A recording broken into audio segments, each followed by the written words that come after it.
నందు ప్రేమైన సహోదరి సహోదరులకు యేసుక్రీస్తు నామములో శుభములు. దేవుని యొక్క మహాకృప మీకు కలుగును గాక. ఈరోజు దేవుడు మనకిచ్చిన మాట ఫిలిప్పీలకు రాసిన పత్రిక 3వ అధ్యాయం 9వ వచనం.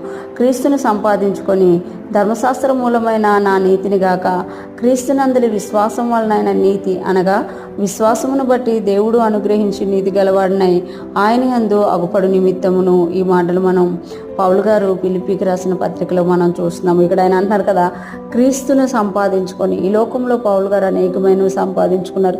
ఈ లోకంలో ఆయనకంటూ ఒక మంచి పేరు ఉంది. ఈ లోకంలో ఆయనకంటూ ఒక సమాజంలో ఒక గౌరవం ఉంది. ఒక మత ప్రవిష్టుడుగా ఉన్నారు, ఒక ఆస్తిపరుడుగా ఐశ్వర్యవంతుడుగా ఉన్నారు. కానీ ఎప్పుడైతే యేసుక్రీస్తు ఆయన ప్రత్యక్షము పొందుకున్నారో, యేసుక్రీస్తును దర్శించారో, ఆయన అవన్నీ కూడా పెంటతో సమానంగా ఏం చేసుకున్నారంట.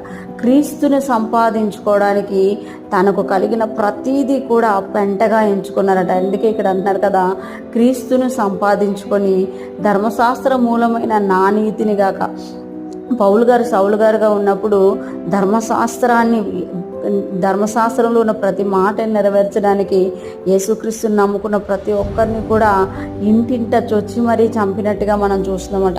అంటే ధర్మశాస్త్రంలో ఉన్న వాక్యం చేయడం వల్లే నాకు నీతి వస్తుంది. నేను ఏదైతే వాక్యానుసారంగా జీవిస్తానో, ఏదైతే నేను శరీరం అందు ధర్మశాస్త్రాన్ని నెరవేరుస్తానో అదే నా నీతి అని వారికి బోధింపబడ్డది. అందుకే ఇక్కడ పౌలు గారు అంటున్నారు కదా, ధర్మశాస్త్ర మూలమైన నా నీతిని గాక. అక్కడ నా నీతి అంటున్నారు, అంటే నేను చేసిన మంచి పనుల వలన వచ్చిన నీతి అని అంటున్నారు. అందుకే నా నీతిని కాక దాన్ని పక్కకు పెట్టి క్రీస్తునందులు విశ్వాసము వలనైనా నీతి అనగా విశ్వాసమును బట్టి దేవుడు అనుగ్రహించి నీతి గలవాడనే ఆయన యందు అగుపడు నిమిత్తం.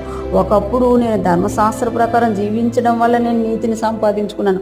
కానీ ఇప్పుడు ఆ నీతి నాకు వద్దు. ఇప్పుడు నాకు ఏ నీతి కావాలి అంటే క్రీస్తునందులు విశ్వాసము వలన కలిగిన నీతి కావాలి. ఆ నీతి వలన నేను క్రీస్తునందు నీతి గలవాడునను అగుపడు నిమిత్తము నేను పరిగెడుతున్నాను అని ఇక్కడ పౌలు గారు తెలియజేస్తున్నామట. చాలా వరకు ధర్మశాస్త్రం ఏం తెలియజేస్తుంది అని అంటే, నువ్వు ఇది చేస్తే నీతి, ఇది చేయకపోతే నీకు నీతి లేదు, నువ్వు పాపం చేసినట్టు అని ఖండిస్తుంది. కానీ యేసుక్రీస్తు మనల్ని అన్ని విషయాల్లో నీతిమంతులుగా చేసి ఒకటేసారి తన రక్తంతో మనల్ని కడిగి నీతిమంతులుగా చేశారు. మనము యేసుక్రీస్తు నీతినందు మనము విశ్వసించిన వారమే, ఆయన వలన నీతిమంతులుగా తీర్చబడ్డాము అన్న విశ్వాసము కలిగిన వారమే.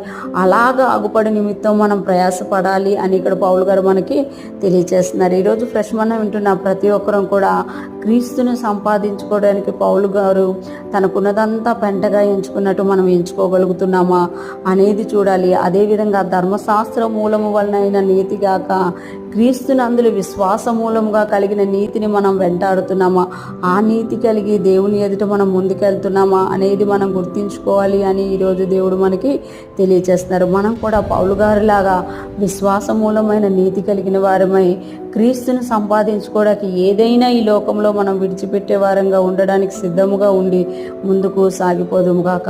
దేవుని కృప మనందరికీ తోడై ఉండి నడిపించును గాక. ఆమేన్.